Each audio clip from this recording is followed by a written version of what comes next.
Kashjet2003 here. Welcome back to the channel. Today I'll be doing something a little different. I'll be talking with fellow YouTuber A-List Productions about fan editing and his success on the platform as he makes that final push to 100,000 subscribers. Big accomplishment.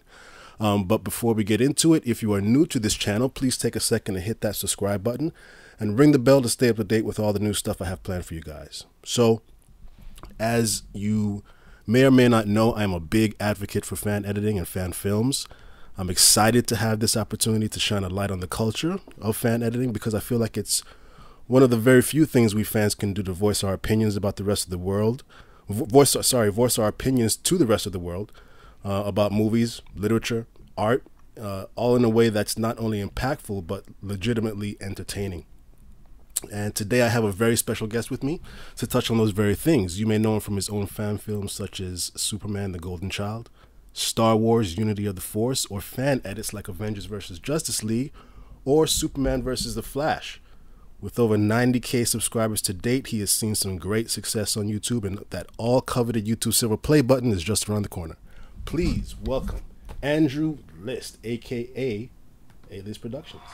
Man, that was quite the introduction. I can't help but be like, man, I don't think I'm that cool, but you know. No, well, you know, appreciate. You're one of the OGs. You're one of the OGs. You put in your time. You know what you're doing on the platform. So I don't know who else would deserve that kind of introduction other than you. Appreciate you. That's you. Well, we'll save all that for next time. This isn't about me. But how are you, man? Congratulations on reaching 90K. That's a great accomplishment. Did you ever feel like you'd make it this far? Man, dude, I never would have thought in a million years on YouTube that I would have made it anywhere. When I started on YouTube, it was literally just to be like, hey, I want to put a place where I can show fan editing or editing in general what I'm capable of if I don't have any hired projects going on, that I can just practice and get better. And it just evolved into something incredible, truthfully. Really? So let me ask you, what came first? Your FX work, directing your own fan films, or doing fan edits? Well, what came first would have probably been editing small music videos, in a sense of a lot of people don't know, but we'll just throw it out there, more random facts about me. Before I was really 100% diving into the video editing world, I was a professional wrestler, and I wrestled around, the US and overseas and stuff like that. And I knew most people, when it came to YouTube, didn't want to sit through a 10 or 15 minute pro wrestling match from one camera angle that's filmed, in these small areas. And I was like, I'm just going to cut together music videos of my matches so people can only watch a 2-minute thing of the best moments, 3-minute thing of the best stuff. And that's what got me into editing. And then eventually people, asked about hiring and stuff. And then I kind of felt like I reached my peak with what I could do with those videos. And then the fan editing, I was like, man, it'd be so cool to see X, Y, and Z. I think one of my first bigger videos, which please don't look it up, it's horrible now. It's still on my channel, but it's horrible. It was for bringing Carnage into Tobey Maguire's Spider-Man world, and I remember trying out masking for the first time on Venom to turn him red, and that was the first thing that really, for fan editing, that kind of, I don't want to say it went viral, but it for a channel that had around 500 subscribers or so at the time, I remember waking up one day when most of my videos were getting, 600 to 1,000 views over time. And I was like, why does this video have 48,000 views? What did I do? Like, what's going on? So that was a pretty cool feeling when that happened. So this video is still up? It is still up. It's one of my first ones that's on the channel that's even left, because I've had some, as you know, in the earlier days, YouTube was super strict about, we deleted your video because you used a copyright track, you used footage, it's deleted, you can't debate it. And that was one that's still up there. Like I said, it is not good, but it does have over 1 million views today, which is why I leave it on the channel, because that's a collective thing, Well, I'm definitely going to go ahead and find it and leave a link in the description so we can all go and watch it. No, but you know what's awesome though is being able to see our styles when we first started and to see how far we've come, just to see our own progress. Because to me, when I'm the same way. I look at some of the first videos I started out with, and all the way up to what I'm doing now, and it's such a drastic change. Other people, I'm sure they would appreciate it too. I'm sure they would. You have a particular editing style. How do you come up with your ideas for your fan edits, and how long does it take you to complete them from conception to upload? A lot of times it depends. Sometimes I decide to tackle those feature length crazy ideas, like when I did Avengers versus Justice League and I made it into like an hour and a half movie, and that was just masking and ideas. And sometimes I would be finishing a scene and be like, oh, that would be awesome, I need to go back and add that in there some way. But typically for most of my things, I get my ideas. I will say sometimes from people who comment on my videos. I always say, if you have a suggestion, leave it. Doesn't mean I'm always going to do it, because sometimes people will be like, I don't know, let's see the Teletubbies versus the Hulk. And I'm like, what? Sure. I don't think I'm going to do that one. But then sometimes there's some really awesome ones. Like, I don't know why it didn't hit me, but someone had suggested, hey, why don't you do X-Men versus Thanos? You did Superman versus Thanos. And I was like, that's a pretty cool idea. Sure. Yeah, there's a lot of X-Men footage. So I dove into making that as a trailer. But a lot of times I'll just think, what would I like to see that, and as you know, in the earlier days, originally it was that we will never get to see, but now it's like that we're very unlikely to get to see now. I mean, I think now the only real unlikely one would be a Marvel versus DC type of thing, but I don't even want to say it's impossible, because who knows, with contracts and ideas and money but something could happen in the future. Because you take it back 10 years ago, I would have said there's no way we're going to get a connected TV universe, connected movie universe for Avengers. I would have been like, there's no way that's going to work. I mean, you're absolutely right. Look how long we were waiting for Spider-Man to get into the MCU, and it finally happened. So you're right. Yeah. And I remember people when that was happening, because I remember like being a big advocate about it and saying, bring Spider-Man to the MCU. And I remember people blasting the comments, there's no way, he's under Sony contract, and I would just be like, well, they could work something out, and then it's happened now, and he's in their universe. It's just crazy to think of. Right, and that's one thing that kind of, I mean, I'll just throw myself in here for a minute, but it's touching on what you just mentioned. Something that we used to do all the time was talk to people, or just have these online discussions with people about the ideas that we have. And just what you said, you had this idea that you were talking to people about, but it would be much better to just make a fan edit about it and show them in picture form and video form what exactly you're thinking about. Right. And I feel like I said before, it's just so impactful, and it does reach people, and it does entertain them, and we are making things that would never otherwise come to light. Yeah. So that's why I think the things that you do are really pretty awesome, because from the very first time I started watching you, I would never imagine, any of the edits that you were doing at the very onset, at the very early stages when I started watching YouTube. Right. Yeah. I mean, no doubt. I think in some ways it's gotten harder for the fan editors now, because there's so much stuff that's actually happened in the TV and movie universe. It's kind of crazy to think of. With all the things that you have done, have you ever started a project and failed to finish? Oh man, too many to say. There's some that quite a few, honestly. And usually what it would come down to is either life or other projects that I'm being paid, pay my bills kind of thing, is takes the way of it. Or in some cases, I'm working on something and then we end up getting the real deal in the TV or movie universe, or it's announced, and I'm kind of like, man, what's the point of me finishing this? They're about to have a $2 million budget on this, and they're releasing it. What's the point? Yeah. No, I feel you on that one. I've experienced the same thing. I mean, I bet you're glad that you got your Superman Doomsday project out before Batman v Superman, because they would have taken everything you were planning. I mean, not everything, but you know what I mean. They had all three on the screen, just like in your project. Yes. And I tell you what, I was sweating bullets. I remember sweating bullets during the creation of Justice, the last part, because at that time the whole trailer, everything had come out. The trailer had come out for Batman versus Superman. And I was kind of on the time. Right. I was on the clock. I was like, I got to get this out before Batman versus Superman comes. Because otherwise they're going to say you copied Batman v Superman. Yeah. Right. So yeah, that to me was, like you said, you want to get your ideas out as quickly as you can, but sometimes you do have to scrap them because other things pop up and kind of just take the air out of the room. So you're right. What would you say is your greatest achievement to date? Are you meaning greatest video or like? Sure. Well, I tell you what, because you're a man of many hats. You wear many hats, so I know there are a lot of other things that you do outside of fan editing. If you want, yeah, sure, why not touch on some of those things too? Yeah, I mean, like I said, like you said, man of many hats. Like I said, I was a pro wrestler. I'm an Army veteran. I mean, I've done a lot of things in my life. Yeah. But I mean, honestly, I'm not there yet. As you know, you're talking about I made 90K. Right. But I truthfully, like 100%. I mean, I just believe when I hit 100K and I have that placard, man, that's gonna mean so much to me over the journey on YouTube. Of course. And I know I'm not there yet, but like, and to some people they might, sit there and say just over getting a plaque, but for me personally, it's been about an 8-year journey. I know some people, they just get that success and they skyrocket and they break 100K, they break 1,000,000K in 2 years. It just happens that way for some people. But for me, this journey has been something that I've never stopped. I've had times where I remember I got a copyright strike before. I got super worried, got super paranoid that something bad was going to happen to the channel, I was going to lose it. I got demonetized, and I said, you know what, this isn't the reason I started on YouTube. It wasn't to make money. It was to show people editing, and that's always what I wanted to come down to at the core.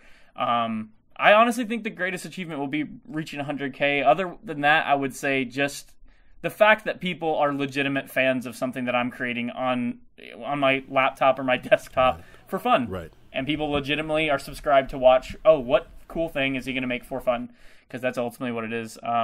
Which, yeah, that's probably the best things I can think of at this time. Well, yeah, you know what? You just touched on something that that I was curious about as well, because I've been out of the game for a while, and when I came back, a lot of things had changed. You've been doing this for a long time, so you've been through those changes yourself. Have the recent policy changes implemented by YouTube affected your channel or the way you create content? I think from the day I started to now, I think there's some things that are better. For example, you don't get copyright striked nearly as much as they used to be way back in the day. The fear of, oh my God, you used a copyright song or you used footage from a movie. That's nowadays they typically just send the revenue to the copyright holder. However, YouTube, the one thing I strongly disagree with is they do not see our fan edits as transformative in nature when, as you know, they're 100% transformative in nature from the source material. Sure. So to them, it is not work that is worth monetizing. And to me, some of the fan edits, maybe not every single one I've made, but there's been some very extensive ones that I've made where I feel it's transformed the original footage to something new that it should fall under the fair use monetization rule. And if anyone out there is like, well, you're taking somebody else's footage, last time I checked, Honest Trailers is a monetized channel, sure, and they do lots and lots of videos like that. And not even just them. There's what are they? CinemaSins and a lot of those other ones, and a lot of those are just taking the footage and talking about it briefly, and they're monetized channels. I just think YouTube should have a platform or a way to talk directly to source, like you could if you had an issue with Amazon or eBay. You could talk to someone who represents the company and at least pitch your view. Like, all I can do is reapply for monetization. I don't get to say, hey, this is why I disagree with what you guys said about my channel. It's just either delete all the videos I've made and then I can start doing monetized videos, or keep ones that are 100% my content. Right. And I had a long sit-down discussion with myself in my head about, should I do that so I can be monetized again? And then I just kept telling myself, that is not why you started on YouTube. It was not to make money. It was not the point of it. Right. So I just leave them all up and keep doing YouTube the way that I originally intended, and good things will come. Right. Good Well, things will come. well, you know what? You mentioned that, and you have seen some really good success recently with your Nerd Chatting series. Is that something that sprang from that whole idea? I think originally when I came up with Nerd Chatting, I was like, you know what, I'm just going to try this. People might hate it. It might bomb and nobody cares about it. But I just wanted to try it. And I was like, I enjoy talking about this kind of stuff with my friends, but I never put any of this stuff on the channel. And maybe some people will find interest in it. The original idea was to talk about things other people haven't talked about, or at least I haven't seen that they've talked about it. And initially, I just did a couple about Superman, and then I kept going more and more, and then now it's kind of like if I have an idea and I spring it on, and I can pop something out. And for me, the original idea was some of these fan edits take months and weeks and long hours, as you know, and I didn't want people thinking that I stopped YouTube in between there. Right. So I wanted to be like, hey, a fan edit thing, I talk into a microphone for 10 minutes, cut out the stuff, fix the audio a little bit, and then throw some still images or some clips. It takes me, as you know from editing, it takes, an hour to actually edit it together. It doesn't take that long of time to edit one of those together. compared to an actual fan edit. So that was the original purpose, but I definitely didn't expect some of my recent ones about Infinity War to literally just take off. Yeah. I mean, they really did. They just took off instantly. I think one of mine, it was about why Thor was powered down in Endgame. Within an hour of uploading it, it was at 70,000 K, and I was like, "How is this happening right now? This is nuts! Like, this is crazy." Someone got a hold of that link and posted it somewhere. Exactly. Yeah. So I mean, that's the thing about YouTube. Some of the success that people get, we can attribute that to luck, because it just depends on if someone is able to be there and grab that link and post it in the right place, and then all of a sudden you have 100,000 subscribers, or not subscribers, but viewers on a video, and then next thing you know, your channel's starting to blow up. So yeah, congratulations on that. I like I told you before, you are the template for 2019 because of everything you just mentioned, with all the different changes that are happening, and the fact that you put in so much work into these projects that are transformative, and we're still not being able to be recognized for that monetarily. Doing something different but still staying true to the content that you like, that's the template right there. That's the template. So along with that, what's your experience with criticism that comes with fan editing, and how do you handle it? As anyone who does fan editing knows, the number one comment of all time, no matter how many disclaimers, you could put it in the video, you could put it in the title, you can put it in the description, you can put it as the pinned comment, and you will still get, you can go to any fan edited video that has any sort of views backing it, you will see fake, this is fake, this isn't real, this is fake, this is fake, which, spoiler alert, everything that we've ever watched is fake, in terms of superheroes. But I just try to stress the fan editing as the thing. A lot of times, I'm okay with criticism. I've had people who will be like, "Hey, cool video. I didn't really like the edit at 2:13 in this video. I think you should have done this or this or this. Or why didn't you think of using this audio?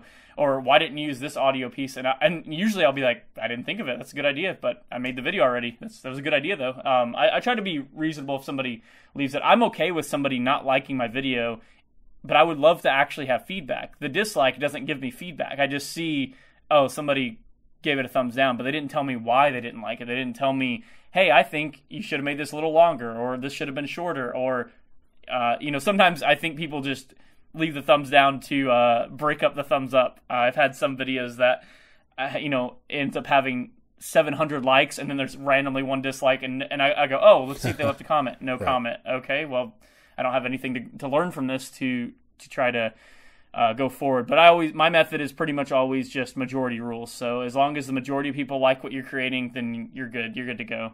Absolutely right. Absolutely right about that. It's something that we all experience, and if any of you guys out there listening are planning on getting into fan editing, just be prepared. It's all going to come. Yeah. And there's no way to avoid it. You just have to keep your head down and push through it and create the content that you want to create. Yep.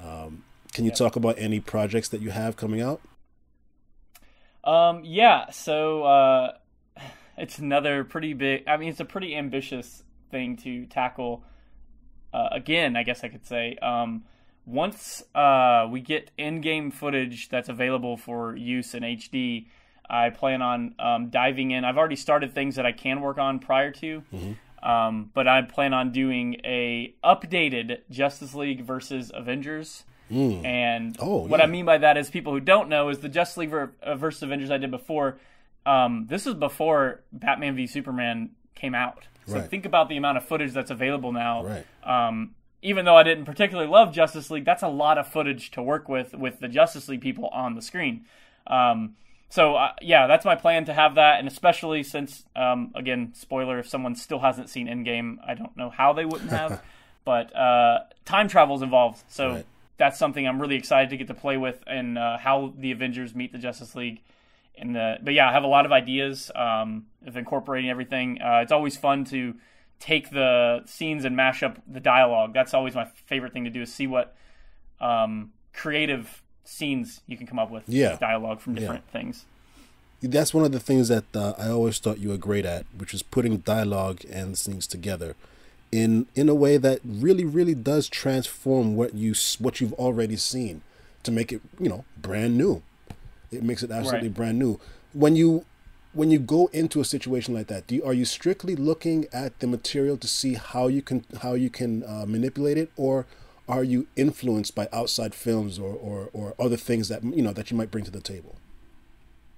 I say it definitely depends on the situation, but there's definitely times I'll watch a movie, and I'll especially if it's one of the same actors that is playing a superhero and something else, and I'll be like, oh my gosh, that line, that audio piece is perfect for Batman, or it's perfect for the Flash saying that. Like it just fits so good. I'll be like, and I'll end up writing it down because my memory isn't the best. I'll write down the movie because sometimes it's a movie that I'm like, I have no interest in watching that, right. But then I'm like, that trailer, that one line is very interesting to me. Makes me wonder how his character's played in that movie, which I could probably get a lot of good dialogue from. So yeah, I think it really just depends. But sometimes I will literally open movies where, for example, one movie that I've been looking through while working on this is Captain America: Civil War, because there's so much fun interaction with all the characters when they're fighting at the airport, and I'm like, so many lines of those I can probably mess around with and twist around, and then add in the Justice League characters that's who they're actually talking to in a lot of those scenes. So yeah, I'm pretty excited. I will say this though, if you plan on making this a series, I don't know if you plan on it or if you plan on interviewing somebody else, my personal suggestion, which again, if I tell you this suggestion and you say I don't care, I don't want to do that, obviously I'm not going to be offended or mad or anything. Right. But if you decide to interview somebody else, I would suggest Ultra Sergeant. Ultra Sergeant to interview. This guy he's been killing it with fan edits. I mean, he's truly the next. He's the next generation. He's the next top guy. I mean, he is the top guy, I would say, right now. And really? Like you say, I'm the OG, and you say, and I do appreciate all those things. But I honestly, if someone said who's the best fan editor out there right now, I would have to say Ultra Sergeant, like 100%. That guy, he kills it, and he's a good dude. I've talked to him many times. We've worked on collab projects together, but he's truthfully just a really good person. No, you're and great editor. No, I appreciate that. It could be like I'll interview someone, and that person will tell me the next person I should interview. Just just kind of pay it forward kind of thing. But I did watch his Marvel DC Nightmare trailer, and that I was like, wow, this is next level right here. Because you should definitely check out his, what is it? It's called like CW Justice League, I think, or something. That video is just sick, dude. It's like 15 minutes long, and it's incredible. It's really cool. But yeah, he hits a home run, man. He honestly, I've been telling him for years, like, I don't know how you aren't he has a good fan base. Right. I don't know how he's not gaining a bigger fan base faster, because he's the real deal. Truthfully, and I'm not just trying to be a fanboy for him, but I mean, truthfully, pay it forward. When you notice something that's good, man, I want to shout it. And this guy's he's the future of fan editing. When the day comes where I finally hang up the boots and move on to some other kind of editing, I don't think I'm ever going to stop editing. But when the fan editing eventually stops for me, he's definitely got a big future ahead of him in editing, no doubt. No, that's awesome. Like we mentioned before, a lot of it, not a lot of it, I should say, but a healthy chunk of it is getting the right person to see your video and having them share it in the right place so that others can grab a hold of it. So it's just a matter of Ultra Sergeant and anyone else like him, these newer guys, just having things put in the right place. Because like you said, I don't know if I call us our generation or because I like to think of Silver Lightsaber and Wormy T and Jaron Pitch. Those are the guys that came before us. I like to think of them as the guys who kind of pioneered it. And with their videos being in the right place, we're the ones that try to come along and do our spin because we have ideas too. But I just feel like there are so many newer guys out right now that they may not be getting the shot that they should have, that legitimate shot at more views that they should be getting. So definitely Ultra Sergeant will be next on the list because if he's putting out quality content, people should know about it. Definitely. Yeah, I mean, and don't get me wrong, he definitely has people that do watch his stuff. I feel like he should have even more. I feel like he should be right up there with me about to break this 100K, man. He's got so much quality stuff he puts out and put so much time into it. And in fact, I know he's working on a Crisis on Infinite Earths, I believe, thing with like a couple other fan editors too, like a big collab. And I'm excited to see what they come up with for that thing because I can only imagine. And I'm assuming he's planning to release it before the CW one, so it's not a conflict or you got that idea from them. Right. Yeah, that's the thing. He's up against that clock, and that always sucks to do that. But hopefully he does get it out. And now you're giving me some entertainment for the rest of the weekend. I'll be on Ultra Sergeant's channel. Oh yeah, checking out his stuff. Because I think he really started popping off whenever you weren't in the scene as much anymore, and you were busy with the real life, I'm assuming. Yes. And I think that's when he started taking off. So I think you made the post about asking who are people you need to watch, and I think Sergeant too. I put because he's the deal, man. He's the real deal. Yeah, absolutely, and hopefully other people will now jump on it and start to just like you mention more people that need to be watched, and really start taking this more. Not I shouldn't say more seriously, but just putting more light on it. Because I used to talk back in the day after seeing Jaron Pitt's Green Lantern video. I really did think, and I still think to this day, that if he hadn't made that video, we wouldn't have gotten the Green Lantern movie in 2011. That's my honest opinion. I remember distinctly when the real Green Lantern trailer came out. Yeah. And it was out for about a month, and his video still had more views than the official Green Lantern. And I was like, that's just crazy to think of. That's right. So a really funny story. Before me and my wife went and saw Batman v Superman, I was talking to her about how I'm pretty sure of the same type of thing that, I'm pretty sure people in Hollywood watch our stuff. They might not always comment on it. They might even have aliases to comment, right. But they have to watch because they just pull so many ideas from us. And then I just started talking about fan editors, and I wish I could really name the guy who made this, so somebody might be able to name it. But I remember telling her about someone who made a mock-up Batman v Superman trailer in the early stages when Bryan Cranston was rumored to be Lex Luthor, and I was like, he ended the trailer in such a good way. I was like, he took the Iron Man footage of him picking up the arc reactor thing, and he had it green so it looked like kryptonite, and then you hear the dialogue of Bryan Cranston from Breaking Bad saying, maybe he flew too close to the sun.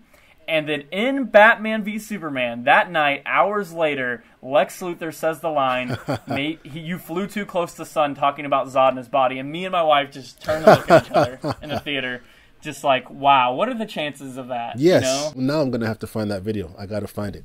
I think it might have been, I can't remember. It's Soviet Brack. So I don't know how you say his name. I can't think of. Yeah, Soviet Brack. I think it might have been his. Brack. He makes the best Batman videos out there. At least he used to. It might have been him. Because right now, now that we have, and I should have asked you this one too, what you think of Mr. Robert Pattinson being our new Batman. But now that we have him as our new Batman, Soviet Brack, I got in touch with him. He said that he's planning on making a new trailer with Robert Pattinson back in the 90s. He's just searching for a cast for it right now. That's awesome. Yeah, so I'm looking forward to that one. I think the only thing that I guess would kind of bug me, if big people in Hollywood are watching and getting inspiration from our videos, I just wish one of them would reach out to one of us and give us an opportunity to work on one of them. I'm just being honest. Yeah. Even if it's not me, if it's someone else, they say, dude, this guy's awesome. Let's give him a shot. Let's give him a chance to take a look into this world. Or even if it's just ideas. Or I think years ago, I believe the story goes, I'm sure you've seen the, what is it? Ryan versus Dorkman lightsaber fight. Yes. Fan edited. Yeah. Apparently after the second one, and they both got really good internet viral success, apparently after the second one, George Lucas saw it and told his people, hey, offer both those guys a job at Lucas Studios. Wow. And I'm just like, the reaction to creativity like that is just amazing to hear. That's beautiful. I mean, and like you said, it's not something that we should all shoot for at the outset. Just do what you want to do, and if you garner recognition for it, then that's icing on the cake right there. For sure. Outside of the fan edit, do you have any other? When I was asking about the fan films that you might want to be doing, are you going to do anything new like Golden Child? I have some plans to do some more fan films for sure. It's what I want to tackle, and then some of them I get so ambitious. I'm like, can I do this though? Right.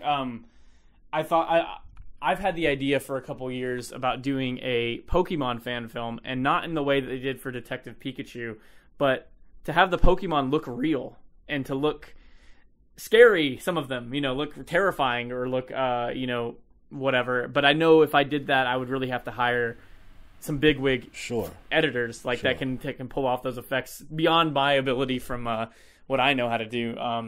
But I definitely have plans. I was thinking about maybe revisiting Fallout one day, and then, or maybe even one thing I really want to do, but I'd have to again, I got to work out a lot of stuff with it. But that's definitely one that's been on my mind for a couple years now.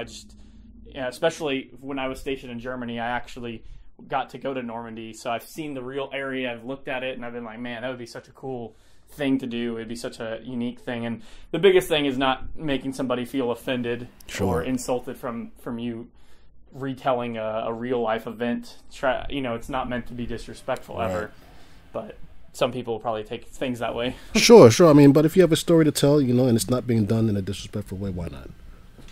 Yeah, no doubt. Right. Yeah, it's not like I'm going to be mocking the fact that it happened. What tips would you give anybody interested in doing just what you do? Fan editing, like you had mentioned, be prepared for the criticism. In terms of YouTube, in terms of actual YouTube, don't upload to get views. Don't upload to try to gain subscribers. In my experience, when you're uploading stuff just to try to get those things, they're not going to happen. But when you're just wanting to make fun content and make stuff, that's when the fans come. That's when the passion comes through in the video, and that's when people notice and want to follow you. So make stuff that you want to make. Don't see that some other fan editor uploaded a video and say, hey, his video is doing great, I'm going to make the same thing on my channel. Think of your own ideas, come up with something, and be passionate about it, and don't get discouraged if a video doesn't do as good as you thought it was going to do. I have a lot of that videos of mine that I'm like, man, I thought this one was going to do great, and it's 2,000 views. And then a video I'm like, I thought it was okay. It's like 2 million views. And I'm like, well, you can never plan that out. You can never plan that out. It's just however it's going to happen. And interact with anyone who does comment. That's one thing I've seen a lot of YouTubers miss out on. When you're a smaller YouTuber, every comment matters. So if you see a comment, write back to the person. Even if it's just, hey, I appreciate you viewing it. I still try to write back to people as much as I can. Sometimes I miss a lot, or when a video really takes off, you really can't keep up with the comments anymore. Right, that's true. The newer ones are the ones that aren't as big. If I see a comment, I'll write back to them, especially when somebody takes the time to write a lengthy comment on something. Sure. But anyways, yeah, I would say just stay focused and have fun. But I do appreciate you, the interview and everything. Absolutely, man. It was really fun. There you have it, folks. Some real gems from the man himself, OG fan editor, A-List Productions. Thanks for coming on, man. I appreciate that. That was fun. Hey, I appreciate the opportunity, man. That was awesome. If you haven't already done so, please go pay a visit to A-List Productions and check out some of his videos for some excellent fan-made entertainment. I'll leave a link in the description for all the videos you saw in this interview, and make sure you hit the subscribe button to help him move closer to that 100K goal. If you like this video and you want to see more, please give it a thumbs up and leave a comment on who you'd like me to interview next. Don't forget to subscribe to my channel and hit the bell to stay up to date with the new content I have planned for you guys. And yes, Kingdom Come Superman is on the way. Thanks for dropping in. See you guys next time.